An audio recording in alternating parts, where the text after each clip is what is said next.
en la pared en este momento. Ya, dividiendo a todos. Ahorita, militados. Usted también, usted que manipular su celular. Efectivos de la Policía Nacional del Perú intervinieron esta mañana a un gimnasio que funcionaba de manera clandestina en San Juan del Lurigancho, a pesar de que aún no puede atender por el estado de emergencia. Los efectivos del orden se percataron que dentro del gimnasio Inca Gym, ubicado a la altura del paradero 10 de la avenida Canto Grande, se encontraban personas haciendo ejercicios y procedieron con la intervención. La información policial detalla que en el local se encontraron 9 personas, quienes fueron trasladadas a la comisaría del distrito para las diligencias del caso. En estos momentos se visualiza las personas que fueron intervenidas en el gimnasio Inca Gym, ubicada en el paradero 10 de la avenida Canto Grande. Personal de la Policía Nacional del Perú, mediante la comisaría Santa Elizabeth, una vez más viene interviniendo a las personas que dan incumplimiento al Decreto Supremo 116/2000. Ese local va a ser clausurado porque no tiene licencia, no la mostraron por lo menos al momento de la intervención, y eso le corresponde a la municipalidad. El dueño asume su responsabilidad. Y lo que sí me han comentado las personas, dentro de los 9 que están ahí, que querían hacer ejercicio y pensaban que no era tan grave. Esa es la parte que nosotros denominamos la falta de conciencia. Sabemos que las personas están muriendo, sabemos que es desesperante este tema cuando una persona contrae este virus. Estamos perdiendo amigos, estamos perdiendo familiares, y aún así seguimos incumpliendo estas medidas sanitarias. Cabe mencionar que los gimnasios y algunos establecimientos aún no están permitidos de atender debido a que son espacios cerrados con aglomeración de personas, lo que puede convertirse en un foco de contagio de coronavirus. Soy culturista, soy una persona que dedica a los fierros. ¿Cómo voy a entrenar en mi casa? Tu vida, si no hay salud, usted mismo dice, si no hay salud, entonces tampoco hay un cuerpo sano. Me alimento correctamente. Me alimento correctamente. ¿Y usted cree que alimentándose correctamente no se va a contagiar del virus? Obviamente que no, pues señorita. Obviamente que a lo que yo estoy diciendo, que me dedico a un deporte sano, como sano, hago una vida sana. Obviamente que lo demás, pero necesito el deporte, obviamente como muchas personas. Sí, pero por eso le digo, hay forma de que lo pueda hacer si usted dígame usted cómo es el fisiculturismo. Pero dígame usted cómo es el fisiculturismo, solamente quiero que usted me lo responda. Es exclusivamente necesario que usted esté junto con otras personas para que usted pueda hacer. Señorita, ¿cómo sabe que me estaba yo pegado a distintas personas? Usted menciona 2 metros de la distancia, usted sáqueme un video en el cual me puede decir que yo estoy No está permitido todavía estar en lugares cerrados, señores, en este tipo de hay muchos lugares que están expuestos, señorita. Usted dice que no está expuesto, bueno, se expuso. No, yo no estoy diciendo que no estoy expuesto, si estoy dispuesto, si estoy... Pero sabe acepto, claro, estoy aceptando mi error, nada, simplemente le digo que soy competidor y obviamente necesito dónde entrenar.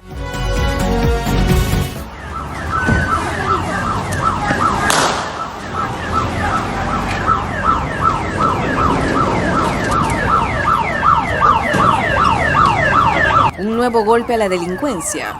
Tras un gran trabajo de inteligencia y seguimiento por los efectivos de la Policía Nacional, se logró la detención de 2 presuntos delincuentes en el distrito de San Martín de Porres.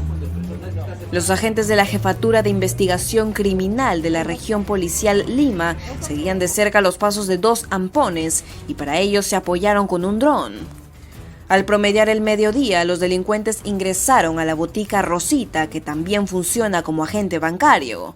Ya con el dinero en su poder, los maleantes intentaron darse a la fuga, pero al sentirse descubiertos, utilizaron su arma de fuego y dispararon contra los agentes.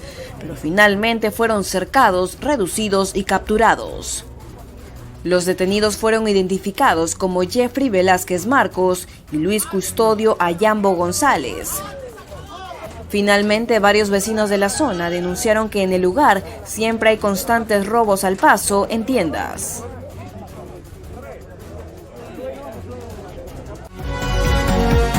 Policial Norte 1 ha logrado una importante intervención en el marco de la lucha contra aquellas personas, bandas y organizaciones que vienen lucrando con el tema del COVID-19 mediante la adulteración de productos como el alcohol en gel y en este caso con las pruebas rápidas.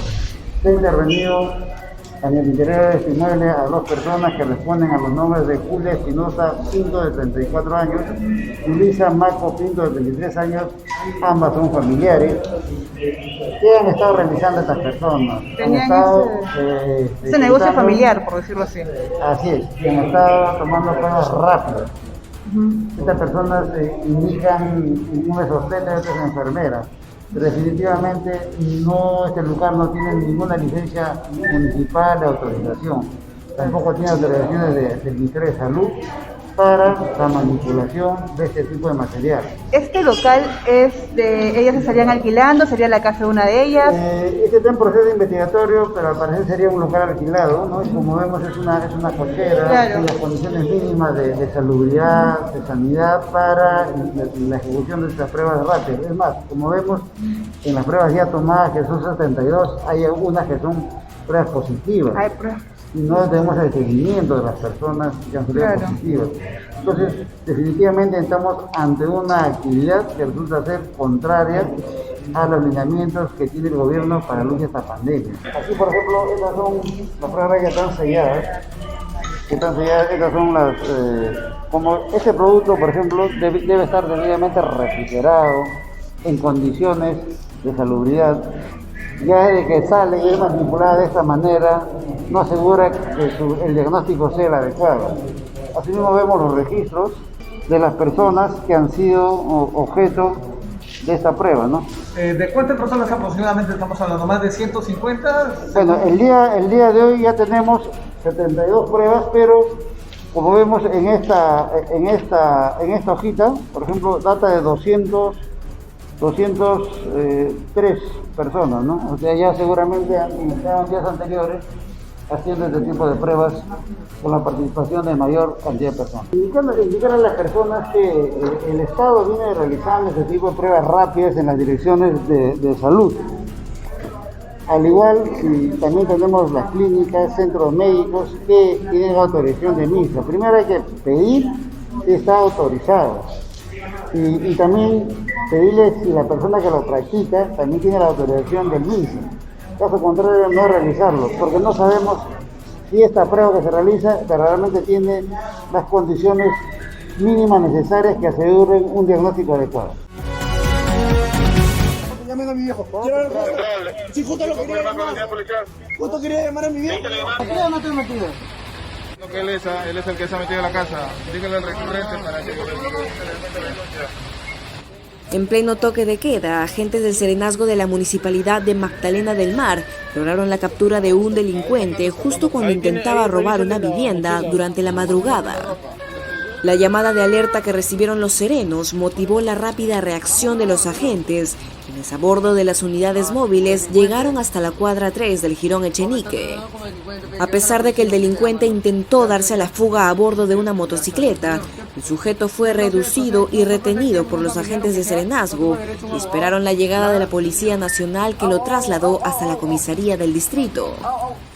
Ya en la comisaría, el delincuente fue reconocido por el dueño del inmueble y presentó la denuncia respectiva y agradeció a los agentes de serenazgo por su rápido accionar, evitando así el robo de sus objetos de valor en su domicilio.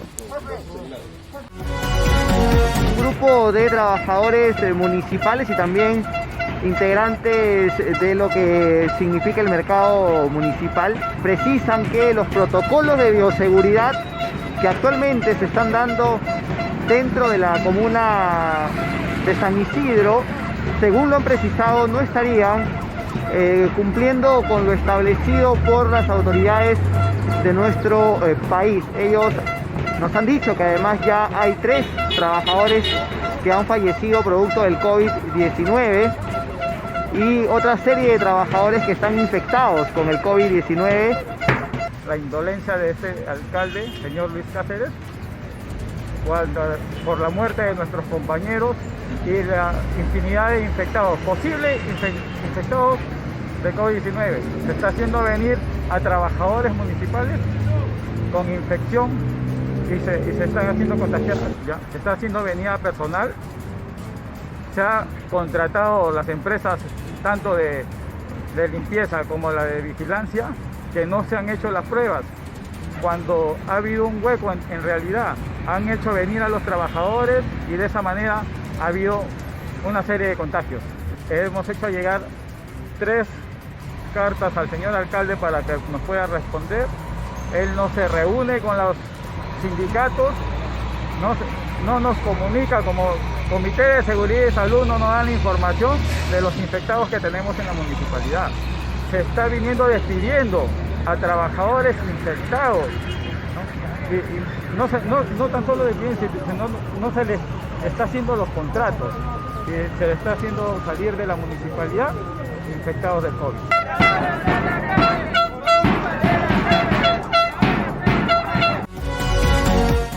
Es justamente salvaguardar la integridad y la salud de las personas, porque la concentración obviamente va a permitir que esto se convierta en un foco de infección y eso es lo que no se quiere.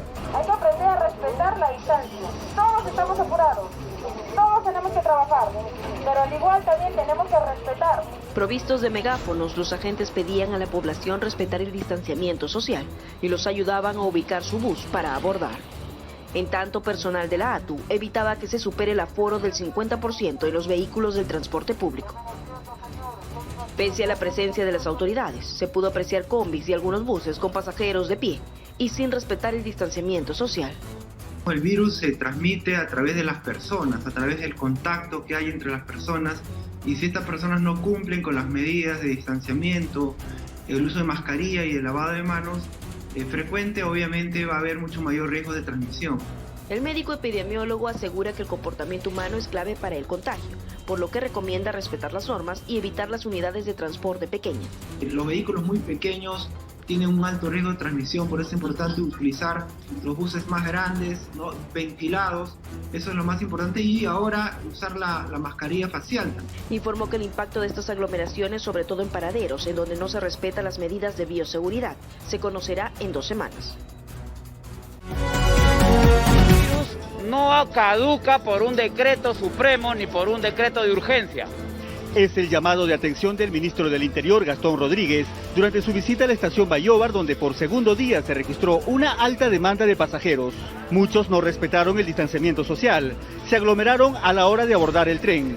Además hicieron un uso incorrecto de sus mascarillas. El ministro reiteró que el cuidado debe ser consciente del riesgo de esta pandemia. La gente está confundida porque cree que puede salir a la calle a hacer su vida normal y eso no es así.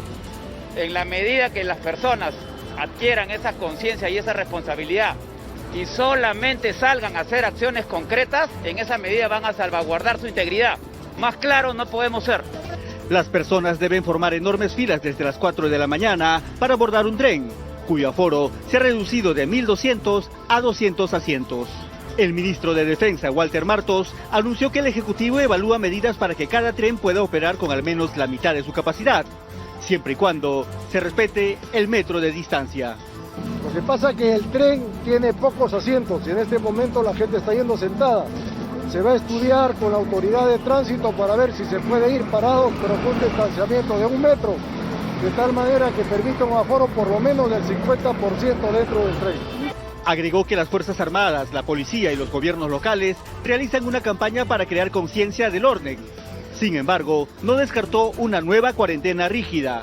De producirse los contagios de un número considerable y en base a la capacidad de respuesta que tengamos en los hospitales, ya evaluaremos si hay que rescatar algunas medidas restrictivas que tengan que hacerse.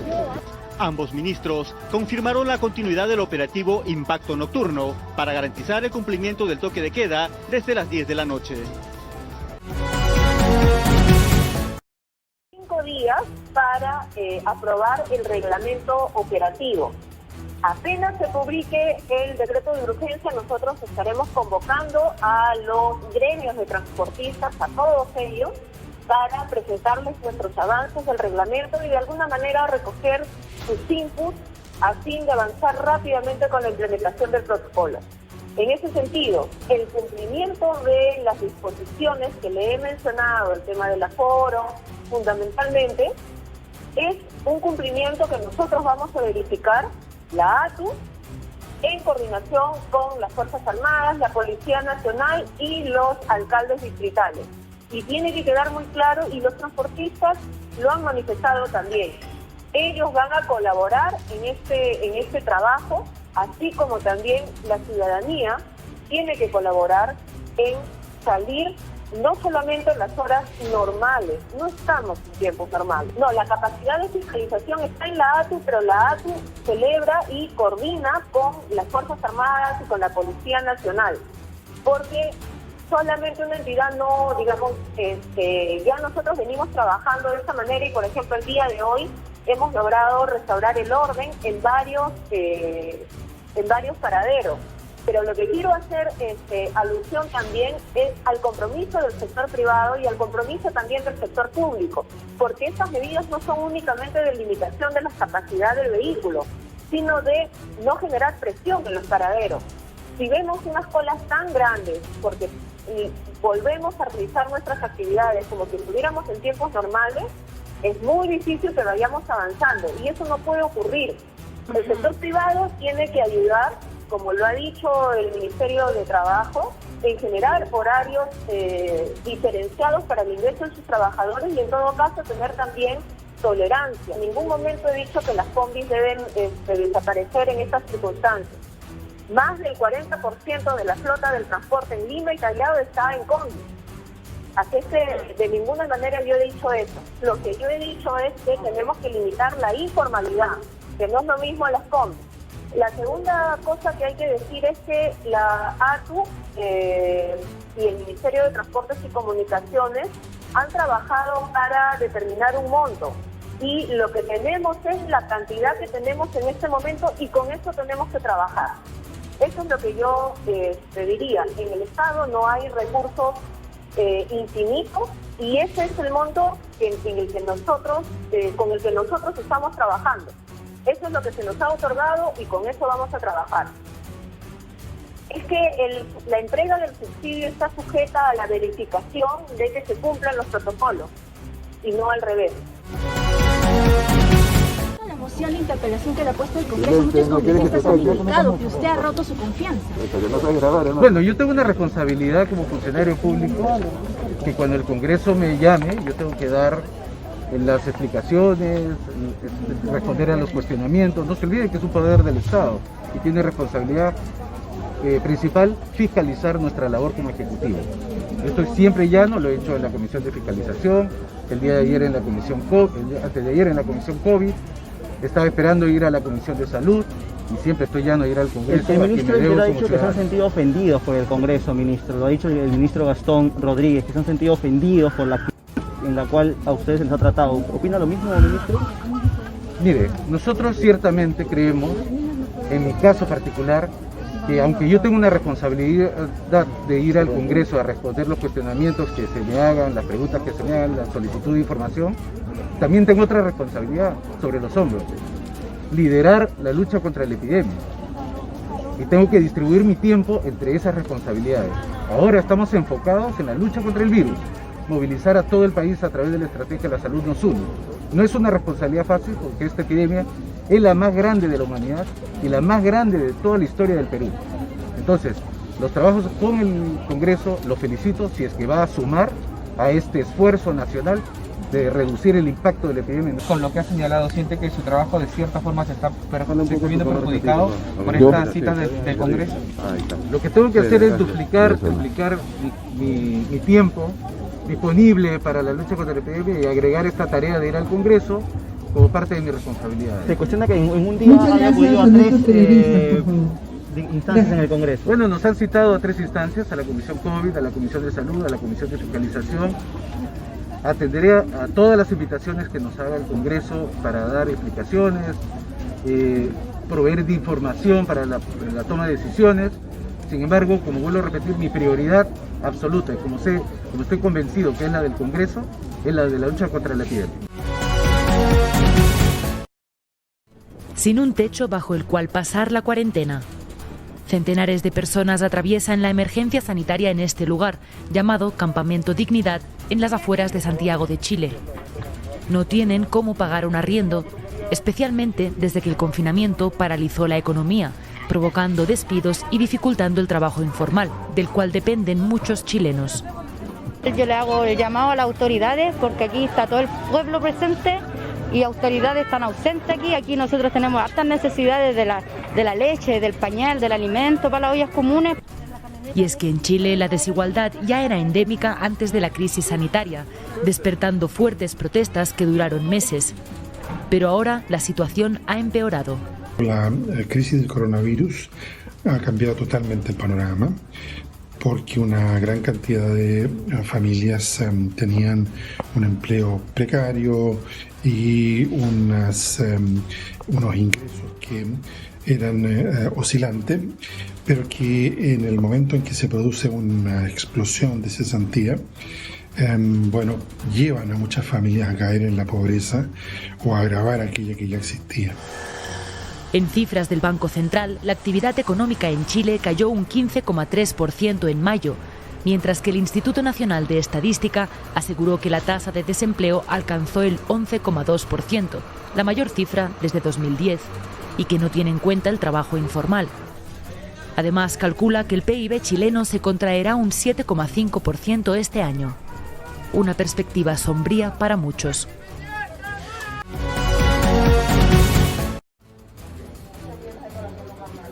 De alta. El presidente hondureño Juan Orlando Hernández salió el jueves del hospital donde estaba internado desde el 16 de junio por COVID-19. El hospital indicó que el mandatario ya está en buenas condiciones, pero debe continuar en aislamiento en su casa. Después de una evaluación médica, laboratorial y radiológica, se considera el alta médica con las recomendaciones de continuar sus medicamentos y cuidados generales para cumplir aislamiento domiciliario. En un mensaje difundido por el gobierno, Hernández dijo que sintió estar entre la vida y la muerte. Dijo también que la enfermedad es seria y mientras no se le dé la seriedad de casos, se seguirán viendo cientos y miles de contagios y tristemente también muertes. Honduras es uno de los países más afectados por la pandemia en Centroamérica. Con 9,3 millones de habitantes, registra 542 muertos en más de 20.000 casos y sus hospitales han colapsado. El jueves se informó que 2 periodistas muy conocidos a nivel nacional murieron en los últimos días a causa del coronavirus. Se trata de Gerardo Matamoros, el segundo al mando del popular canal Hable Como Habla, que murió el jueves en un hospital privado de la capital, y Francis Jacqueline Borges, que falleció el miércoles en la sureña comunidad de Choluteca.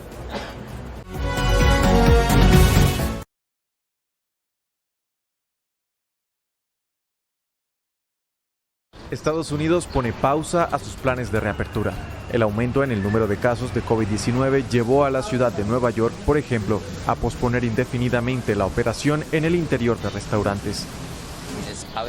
Es probablemente lo mejor para nosotros en este momento. No tenemos prisa mientras podamos controlar la situación y no estemos implementando y siendo parte del problema. El repunte en el número de casos en Florida ha hecho que las autoridades del sur del estado empiecen a endurecer las medidas, como un toque de queda nocturno en Miami Beach y el uso obligatorio de la mascarilla en el condado de Miami-Dade. Desafortunadamente vamos a tener que cerrar las playas, vamos a tener que cerrar los parques y hacer cosas que no queríamos hacer, especialmente en un fin de semana importante que tenemos, que es el 4 de julio. Al otro extremo del país está California, donde el número de contagios ha aumentado en casi un 50% durante las últimas semanas. Las autoridades ordenaron el cierre de las playas del condado de Los Ángeles durante este 4 de julio, así como de varios comercios en la mayor parte del estado durante unas 3 semanas.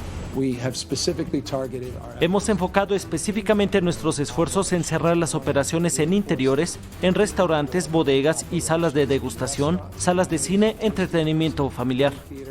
En junio, los casos de COVID-19 aumentaron más del doble en unos 14 estados. Arizona, Carolina del Sur y Arkansas presentaron las cifras más altas. Estados Unidos es el responsable de cerca del 25% de los contagios en todo el mundo.